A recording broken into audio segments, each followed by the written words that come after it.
County Conversations is brought to you by Great Falls Wealth Management, C.F. Smith Properties, Long's Pools, Ryan Bass Premier Real Estate, Hodges Landscape and Design, Big K Propane, JT Yates Electric, and Inkspace. Welcome to County Conversations. I'm Kenny Melvin, and with me today is Steve Morris. Steve's the mayor of the city of Rockingham. Welcome, Steve. Thank you, Kenny. It's a pleasure to be here. We've talked about several things that we wanted to talk about, but I think the big thing is, tell us a little about yourself, your family, a little bio. Okay, I'll be glad to. I grew up in Burlington, North Carolina, about 100 miles north of Richmond County. Went to public high school there, played a little baseball when I was in school, and started my work career there when I was about 14 years old, working at a minor league baseball park, selling popcorn and peanuts. And at that time, a box of popcorn sold for $0.10, and peanuts, the bag was $0.10. And as a good salesman, I got to keep a penny of each of those that I sold. And I know one night I sold over 200 bags of peanuts, so I made over $2. It was quite a windfall for me at that time. But funny how things work out. There was one night, sort of late in the season, three dads showed up and they had their daughters with them. And the daughters were sitting, of course, by themselves, didn't want to be seen with their parents. And one of the young ladies in particular was teenagers. These were teenage girls. They wanted me to give her some popcorn. And I couldn't quite bring myself to spend a hard-earned dime on giving her a box of popcorn. So we visited and so often. And on Sunday nights, I'm often sharing a box of popcorn with this lady watching a movie on TV. We've been married over 55 years and turned out to be my wife. So you never can be aware of the things that are going on that you really never dreamed of or had any idea of. But I'm very fortunate to be married to Cynthia. We have two great daughters. Maria lives in Morehead City and works with the hospital down there as a certified public accountant. And Stephanie lives in Pinehurst, and she also is a certified public accountant working for Tri-Cal Corporation. And we got 6 grandchildren, 5 boys and 1 girl, and they range in ages from 18 to 4. So it's a pretty busy time. We enjoy being with those folks tremendously. Well, when did you, what brought you to Richmond County? When I was a junior in high school, I worried a manager of a jewelry store to death, I think, applying for a job. They'd run an ad in the newspaper, and I wanted that job, so I went by about every other day asking if they'd made a decision yet, and I think he finally hired me just so he wouldn't have to put up with me like that. But I was a cleanup boy. I washed china and crystal in the back room that had been there for about 20 or 25 years and had that much dirt on it, but I guess I did a decent enough job. I got a few other things done, and I remember well, the supervisor come into town one day and he said, "Steve," says, "you graduated from high school, didn't you?" I said, "Yes, sir." He said, "Well, I think any high school graduate ought to be making $1 an hour, so we're going to give you a raise." So that was a big point in my career, I guess. And I went on and joined their management training program a few years later, completed it, and came to Rockingham and managed the Jewel Box store, which was located on East Washington Street, where First Horizon Bank is now, was the old Rockingham Hotel. And the Jewel Box was located in the lower level of that, street level of that. And I worked for them for about 12 years, managed this store, one in Lynchburg, Virginia, and then left them for a bit, came back to Richmond County and was a manager of the Rockingham Chamber of Commerce for about 2.5 years. And the owner of Hellman's Jewelers passed away, and his wife called me and wanted to know if I'd be interested in buying that store since I had some jewelry experience. And the bank had some money lying around they didn't know what to do with, so they were kind enough to make me a loan. And Cynthia and I stayed there 42 years, and it was a great career. Almost every single day I enjoyed going to work. I enjoyed the people I worked with, like Kenny, and many other fine people, and I really enjoyed the customers. They sort of became part of our family too. So we built some good relationships in those years. Yes, we did. And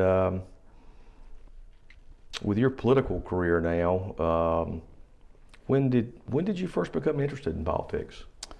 I think I was 22 years old. We were living in Thomasville. I was on that jewelry training program, and I joined the JCs there, and a very active chapter.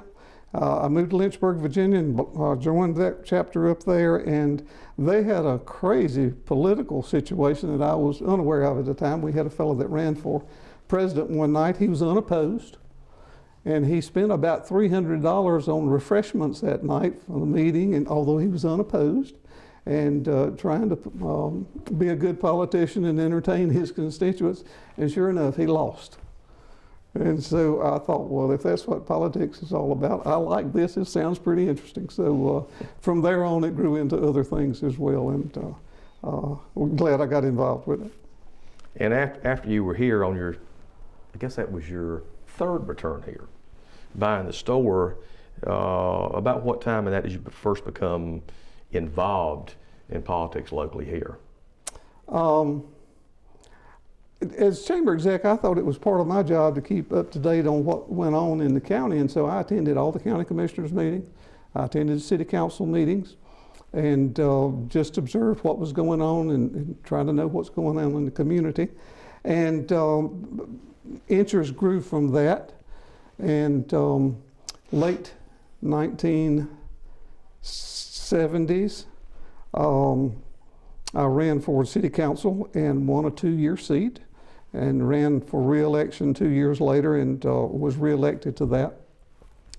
It was taking quite a bit of time, and I had 2 girls I needed to send to college. I needed to concentrate on my business, and so I did not seek re-election again until about 20 years later, and I went back on the council again in the year 2000 and became mayor 8 years ago in 2012. Okay. And what do you think the characteristics or assets that you bring to the table as mayor that make you an effective mayor and continue to get you reelected as mayor? First of all, I had great respect for the 2 mayors that preceded me, G.R. Kinley, who served for 20 years, and Gene McLaurin, who served for 15 years. Good progressive mayors, very active, and I tried to take lessons from them and how they handle things. I'm an optimistic person. If things go wrong, a lot of people will say, oh no, what are we going to do now? And sort of throw up their hands, and I'd rather roll up my sleeves and say, I know what we're going to do now, and let's get with it and try to solve those problems. So I'm a glass is half full rather than a half empty kind of person, I think. I try to be pleasant and meet the constituents with a smile when I can, and if they have a problem and if it's something I can do, I'll try my best to handle them with that. And I think that brings us right back into the next question. That's about the downtown revitalization, and I mean there are a lot of noticeable projects that have taken place, some a little slower than others, and I think some that may have been affected by the pandemic. You want to talk a little bit about the city's overall goal with the different new businesses and what all was happening? Be delighted to. Downtowns are an important part of the American history.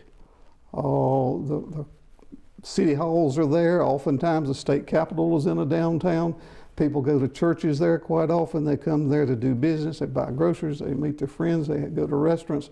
And so, and that's where the governments are located locally. And so downtowns are very important. The Rockingham downtown, like many southern small towns, had dwindled down. I think there were only about 2 of us in retail business at the time I was still there, the R.W. Goodman Company and Helms Jewelers. And it was pretty pitiful to drive through town and see the empty buildings and the decline that happened after textiles closed down and went offshore. Tobacco, cotton had run out of favor, and the furniture business had gone to pot, so it was a bad situation. So you can't overnight just start and wave a magic wand and have things come by. We started doing things piece by piece. We got a great staff. Boy, they work hard, got good ideas, and we put together some plans of what we wanted to do, and we have partnered numerous times with the Cole Foundation and the Foundation for Richmond County. And they have been very, very good to us in granting us money for some projects. In fact, they brought the project of Discovery Place Kids Rockingham to us. Discovery Place was wanting to have a satellite office, and they were familiar with, they also administer the Cole Foundation and the Richmond Community Foundation, and so the executive of the Foundation for the Carolinas, Mr. Brian Collier, came down. They did about an 8-month survey of the county, and, who they wanted to partner with, where they wanted it to be located, if they did do a Discovery Place Kids, and they decided on Rockingham, that we would be the best location for it. So we looked for locations and came up with the former McKenzie Furniture Store building, which is located on the corner of Lawrence and East Washington Street. And it has been a tremendous location. Both foundations put over $3 million into it. We had a fundraising effort, and Discovery Place Kids Rockingham cost about $14 million. And it was raised locally. That other money was raised locally through individuals, for corporations, and other foundations. So what does a Discovery Place Kid do? Well, it brings 40,000 people into downtown Rockingham a year or more.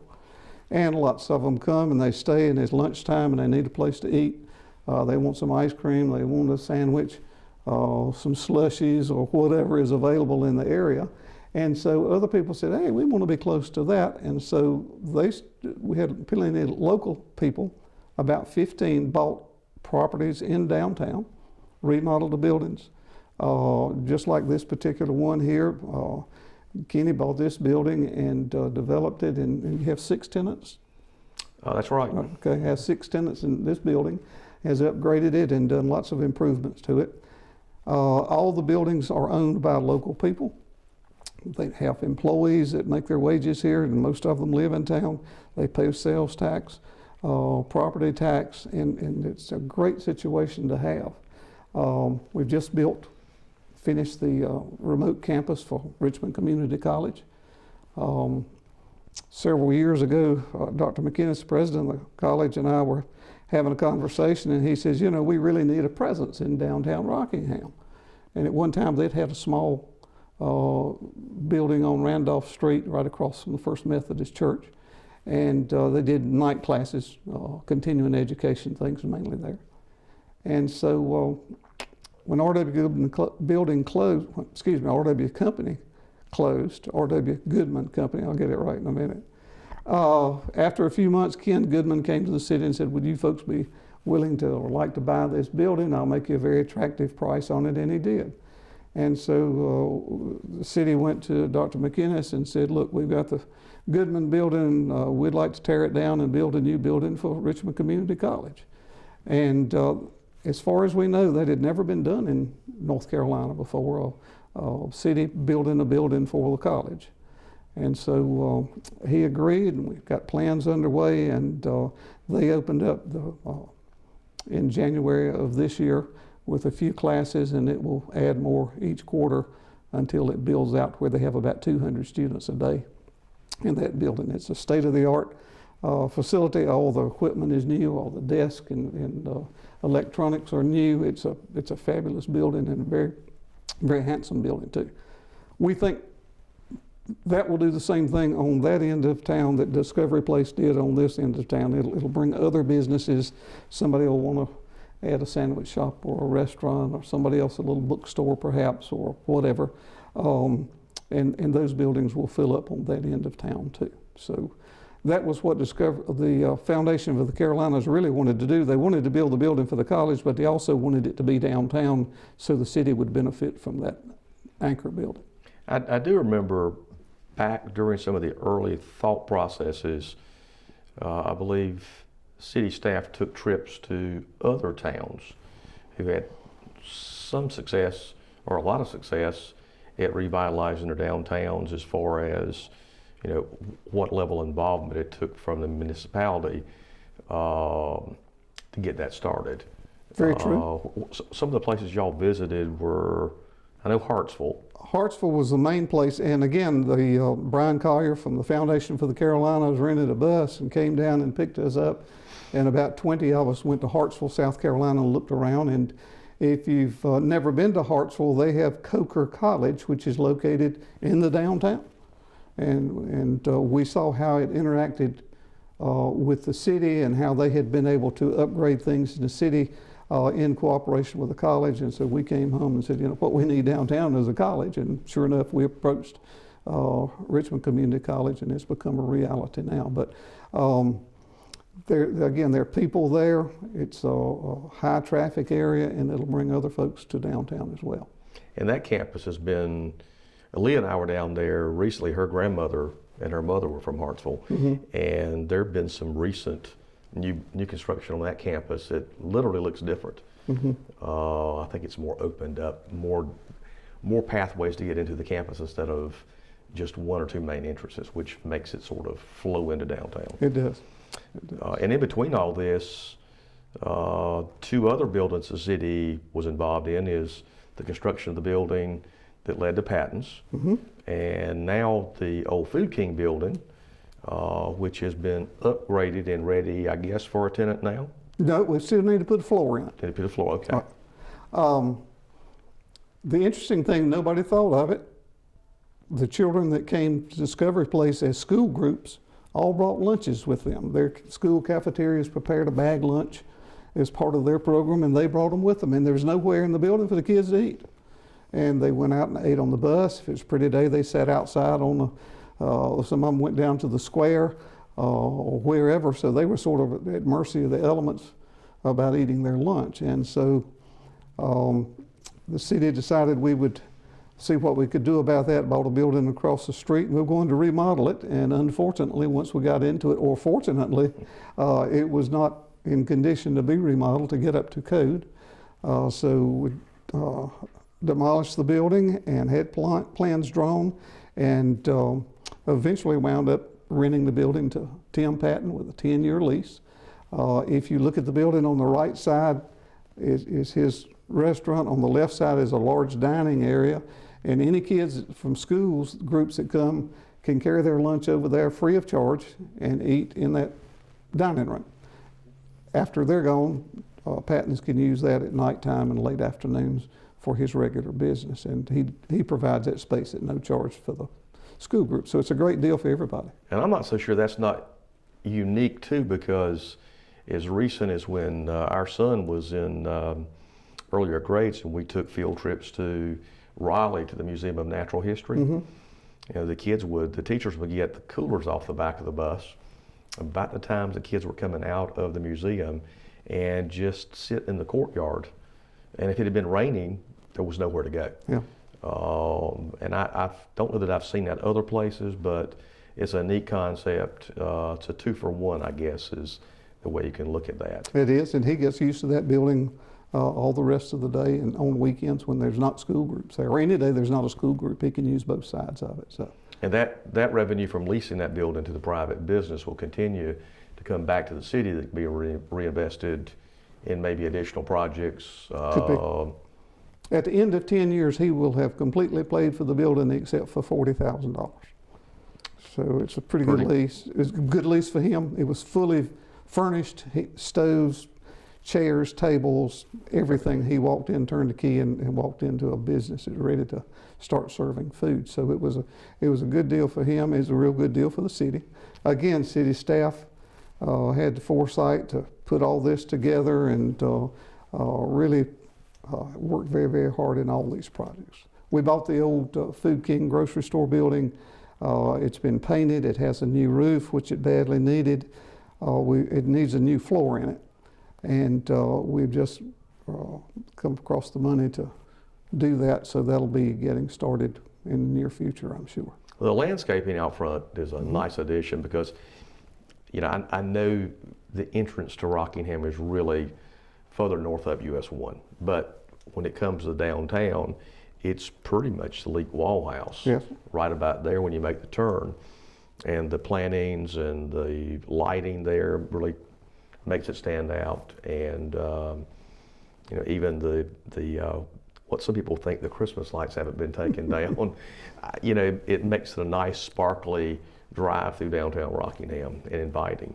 All times of the year, not just at Christmas. Right. It does. And the one thing I forgot about was in the middle of all this, the square was just ripped up and a brand new fountain designed, engineered, and put in place. That is correct, right? That is correct. The old fountain was probably 35 years old. It leaked very badly and it was hard to keep going. And we priced out a new fountain, and I think the things were like $250,000. It was astronomical. And like we have done with a lot of our projects, Henson Lake and other places, city staff stepped up and did a lot of the work themselves and a lot of the labor. And we bought pumps and materials, and they put it together with some supervision. And we got a beautiful fountain that's got multicolor lighting in it. There's sensors in there. If the wind gets up to a certain mile per hour, it'll cut the fountain off so the water won't blow on people walking by. It's really a show place and a beautiful place to have pictures taken. I was sort of amazed. I stopped and interviewed the gentleman who was, I guess, owned the company or was their engineer. And he was down in that, I don't want to call it a crawl space, but the room that's underneath the part of the square where the controls are at, the lights, the wind sensors. There's even a little weather station vane sticking up that you can see. Right. It is pretty neat. It's very pretty. It's about a 10 foot by 10 foot, I called it a tomb. It was like a grave, and all the piping was there that went into the fountain. And I don't remember how many feet of pipe it is, but it's an astronomical number. There are 32 jets shooting the water, and each of them are individually piped. So it's a big undertaking, but it turned out great. I think it's neat though that once somebody leaves after installing that it's not so complicated that it can't be monitored, maintained by, I don't think I could do it, but somebody who gets used to it could do that without too much work involved with it.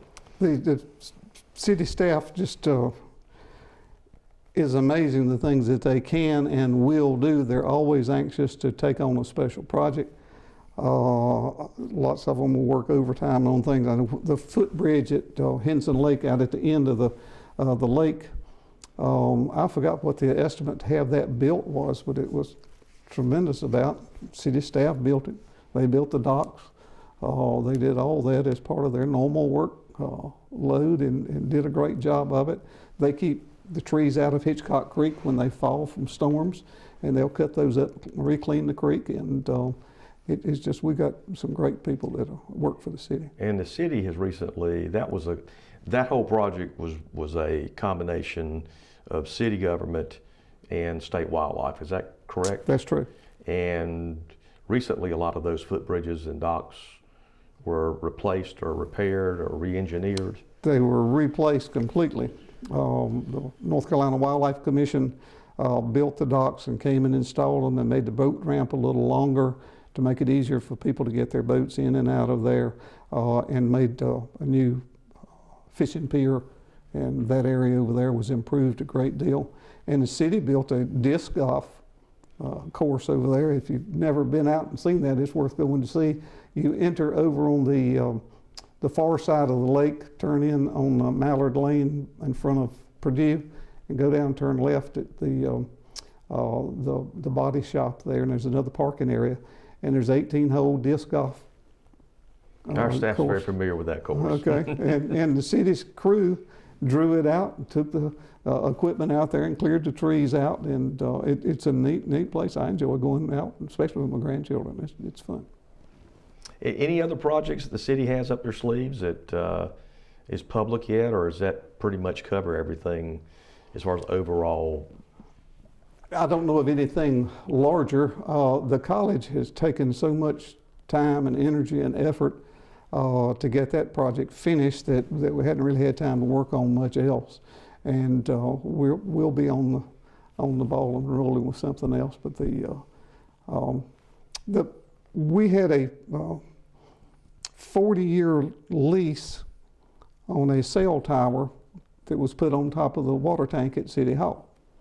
And we leased that to a private company for 40 years. Well, someone else came along and wanted to buy the lease. And so we calculated it and discounted the price of what we would collect over 40 years and got a big hunk of cash last year for that water tower, or the first of this year, for that lease on the cell tower. And that's the money we'll use to put the floor in the Food King building. But Monty Crump likes to make a deal, and he has a good knack and a good eye for opportunities to either make some money for the city or save the city money and do some unusual projects that most places would never think about undertaking, and they turn out to be pretty successful every time. And those type projects really, and if by and large, that come from those type funds, there's no taxpayer money involved at all. It is just basically taking an asset that's just sitting there, right, and making use of it in a different way. Right. That's very true. I'm still shocked how old that tank is. when the square was being, the new tree was being planted. Shirley and I got interested in it, and Neil Cadu found some archive photographs, and it was some type of dedication there, and you can see those two trees as young trees. Really? And just over the top of it is that water tank. And I forgot what year that was, but it's that tank's been there for a while. But I think that's a pretty neat way to find money to push projects. No taxpayers' money and no expense to the citizens at all. It's just that, and then we'll turn that into another facility that'll be either sold or rented, and be a good income maker for the city, and as well as provide some more new jobs in another place. A lot of people don't remember. It was probably in 1984, because that was 200th anniversary of the city. There was a time capsule buried on the square. And at the time, Industrial Sheet Metal was a manufacturing company that made air handling equipment out on Airport Road, and they made a stainless steel container large enough to get all the memorabilia in it. And if you wanted, I don't remember how much it cost, but you could pay a small amount to bury things for your families. And I remember putting a few things in there, and I put my name and my social security number and where I lived and who my children were. I'm not sure my children will be here then either, but when is it supposed to be open? In 2184, I guess. No, 2080. 2084. That'd be 100 years. So I remember that I actually won a contest, and that I won the best groomed beard. Really? Okay. Yes. All right. And you might remember at Helms, Yeah. I think everybody was dressed up sort of in period costume to some extent, and it's a big celebration. It was. I'm shocked that I remember much of it as old as I've gotten. But well, Steve, as far as your political career and your business career, who would you say, or let's say two people that most influenced you, especially in politics or city government? Phew, I'd hate to limit it to two. Well, you can go further than if you want to. Okay, I mentioned earlier Mayor G.R. Kinley and Mayor Gene McLaurin were good influences and mentors, Mayor Kinley in particular, because I was new at all this going on.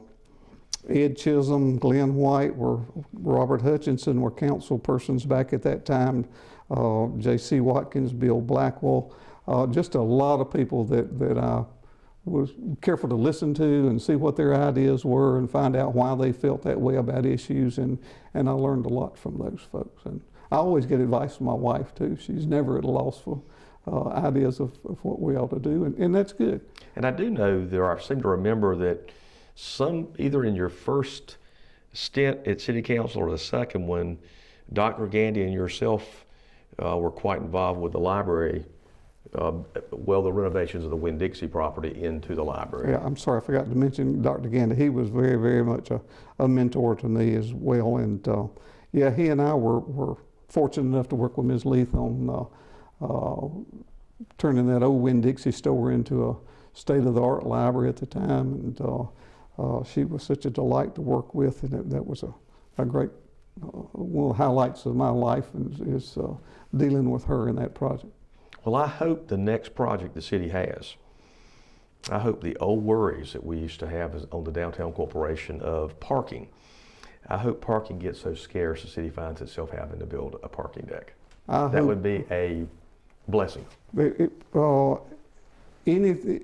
that comes up, we'll handle it. I have worked downtown now, and both in the job and politically for 50 years, and that's always a question that comes up. What are you going to do with parking? And we've never had a problem with parking. And if we do, we'll solve it. I've already heard it with the school, and my comment has been, I hope we have to walk 2 blocks. Yeah. I mean, I don't know of any place else that you go of any size that you can expect to pull up front. Didn't happen today. I know when I lived in Virginia, I paid, I think it was $20 a month, and I had to walk 3 blocks. And that was back in the 1970s, and that was a lot of money. I can remember renting a space from Kay Whittemore beside Helms Jewelers. I think it was 20 a month or 18 Something a month. Like that, yeah. And she wouldn't even charge you once you signed up for it. But I think that was more just to control who parked in the parking lot. Probably so. But yeah, I hope that becomes a problem for us. Well, Steve, we appreciate you being here and appreciate all you do for the city. And I'm thankful that you decided once you migrated here to stay. Well, I've got a cemetery plot. I'm going to stay a long time. I was going to ask you, do you still have your plots Yes, over I there? do. Yes, sir. But we thank you for coming on and hope you'll come back again sometime when maybe there's something else to talk about with the city or other organizations. Thank you, Kenny. I appreciate the opportunity, and I'll be glad to come back anytime. Thank you very Steve. much.